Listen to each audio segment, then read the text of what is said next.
జయ శ్రీమన్నారాయణ. ఈరోజు మన సమతా కుంభలో ఆచార్య వరివస్య అనే ఒక అద్భుతమైనటువంటి కార్యక్రమం జరుగుతోంది. ఆచార్య వరివస్య అంటే ఆచార్యులకి చేసే సేవ అని అర్థం. సేవకి మరొక పర్యాయ పదం వరివస్య అనేది. రామానుజుల వారిని భగవంతుడు కూడా తన గురువుగా భావిస్తాడు. ఎందుకనంటే భగవంతుడికి శంఖచక్రాలు అనుగ్రహించి ఆయనకి ఒక నామధేయాన్ని ప్రసాదించి వారిని లోకమంతా గుర్తించగలిగేటట్టు చేసినటువంటి మహనీయులు భగవద్ రామానుజాచార్యుల వారు. అంటే భగవంతుడు స్వయం వ్యక్తంగా ఆయా క్షేత్రాల్లో ఉన్నప్పటికీ కలియుగ ప్రారంభంలోనే వారి గురించినటువంటి మహానుభావులు ఎందరో పాడినప్పటికీ కూడా ఆ మధ్యకాలంలో ఏర్పడ్డటువంటి శూన్యవాదుల ప్రభావం చేత భగవంతుడు మనకు అవసరం లేదు, నేనే బ్రహ్మని అనుకునే ఆలోచనలు లోకంలో వ్యాపించి ఉండేటటువంటి రోజుల్లో భగవంతుడి ప్రభావాన్ని తిరిగి లోకానికి తెలియచేయాలి, భగవంతుడికి మనం దాసులం కావాలి అనే ఒక కాన్సెప్ట్ని లోకానికి అందించినటువంటి మహనీయులు రామానుజాచార్యుల వారు. వారి యొక్క ప్రభావం చేతనే తిరుమలలో ఉండే వెంకటేశ్వర స్వామి వారి ద్వారా తన తత్వాన్ని ప్రకటింపచేసుకొని వారు అందించినటువంటి శంఖ చక్రాలని తను ఇవాల్టికి కూడా ధరించి ఉన్నాడు. వారు సమర్పించినటువంటి ఊర్ధ్వ పుండ్రాన్ని ధరించి స్వామి ఉంటాడు. ఇలాగా భగవంతుడికి ఉత్తమమైనటువంటి చిహ్నాలని సమర్పణ చేసి తద్వారా వెంకటేశ్వర స్వామికి కూడా ఆచార్య స్థానంలో ఉన్నవారు రామానుజాచార్యుల వారు. తద్వారా పెరుమాళ్ళందరికీ అనుకోండి, అన్ని దివ్య దేశాల్లో ఉండే పెరుమాళ్ళు కూడా రామానుజుల వారిని తమ ఆచార్యులుగా భావిస్తారు. శ్రీరంగనాథుడు రామానుజుల వారిని ఉభయ విభూతి నాథ ఉడయవర్ అనే పేరుతోటి సత్కరించారు. ఒక్కొక్కరు ఒక్కొక్క రకమైనటువంటి ఇట్లాంటి బిరుదాన్ని రామానుజుల వారికి ప్రసాదించారు. వెంకటేశ్వర స్వామి స్వయంగా రామానుజార్య దివ్యాజ్ఞ వర్ధతాం అభివర్ధతాం అనే ఒక ఆజ్ఞని ప్రసాదించాడు ఆయన. ఇలా ఉండడం చేత ఆయా దివ్య దేశాల్లో ఉండేటటువంటి స్వాములు, భగవంతుడు అనేక రూపాల్లో ఉండేటువంటి స్వామి ఒకరోజు తనకుండేటటువంటి కృతజ్ఞతని, తనని ఇలా తయారు చేసినటువంటి మహనీయులు ఈ రామానుజులు కదా అనేటటువంటి కృతజ్ఞతతోటి వారికి ఒక మర్యాదని చేస్తాడు. ఆ మర్యాదకే వరివస్య అని పేరు అన్నమాట. 108 దివ్య దేశాల్లో ఉండే పెరుమాళ్ళ ప్రతినిధులుగా ఇప్పుడు ఇక్కడ ఈ 108 మంది స్వాములు స్వామి యొక్క స్వరూపంలో వారి శ్రీ శఠారిని తీసుకుని ఉన్నారు.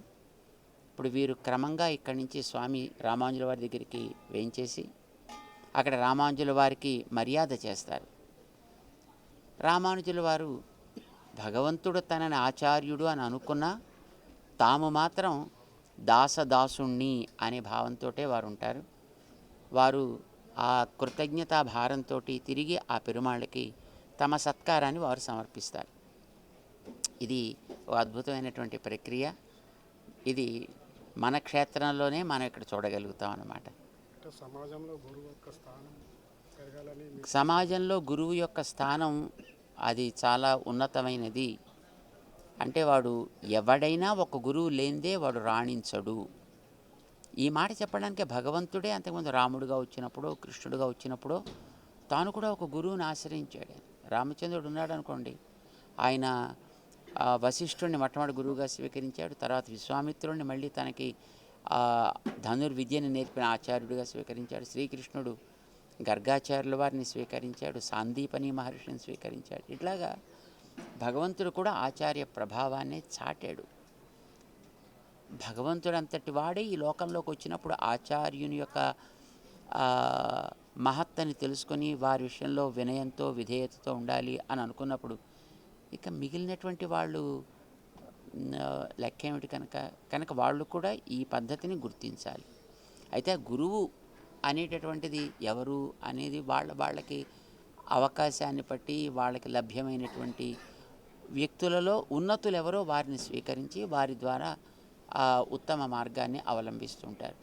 సో ఇక్కడ మనకి భగవంతుడు వైదికమైనటువంటి మార్గాన్ని స్థాపన చేసే వ్యక్తి కనుక వేద మార్గ ప్రతిష్టాపనాచార్యులుగా ఉండేటటువంటి భగవద్ రామానుజాచార్య స్వామి వారిని గురువుగా స్వీకరించాడు అనేది మనకి చరిత్ర చెప్తూ ఉండేటటువంటి వాస్తవం అన్నమాట. సో ఈరోజు ఆచార్య వరివస్య కార్యక్రమం ఆరంభమవుతోంది. ఇక్కడ 1, 2, 3 దివ్యదేశాల్లోంచి ముందర పెరుమాళ్ళు బయలుదేరి నేరుగా రామానుజుల వారికి మర్యాద చేస్తూ ఉంటారు. అక్కడ వారు చేసే లోపల మళ్ళీ 4, 5, 6 దివ్యదేశాల నుంచి పెరుమాళ్ళు ఏం చేస్తారు. I think this is first of it's kind in the world. ఇక్కడ మన సమతామూర్తి క్షేత్రంలో జరిగే కార్యక్రమాలన్నీ కూడా మనకి అద్భుతమైనటువంటి సంప్రదాయం అంగీకరించిన కార్యక్రమం ఈ స్థాయిలో జరగడం ఇదే మొదలు. ఇందులో ఏది మళ్ళీ ప్రపంచంలో ఎక్కడ లేను అని చేస్తున్నామంటే మీ సొంత కల్పనలు అని అంటారు కదా. అలా సొంత కల్పన కాదు, ఈ ఆచారం ఉంది, కానీ ఒక క్షేత్రంలో ఒకరికి మాత్రమే ఉంది.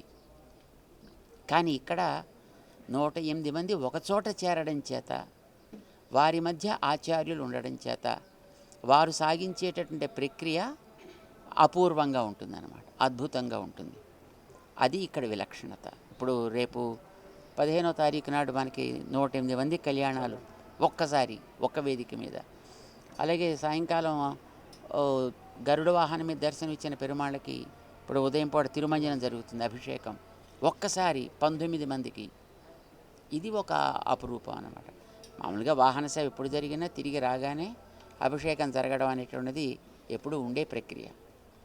కానీ ఇది ఇలా జరిగినప్పుడు ఎట్లా ఉంటుంది అనేది మనం దివ్య సాకేతంలో ఇక్కడే మన ఈ సమతామూర్తి కేంద్రంలో మాత్రం స్టాచ్యూ ఆఫ్ ఈక్వాలిటీలో మాత్రమే చూడదగిందన్నమాట. చూద్దాం.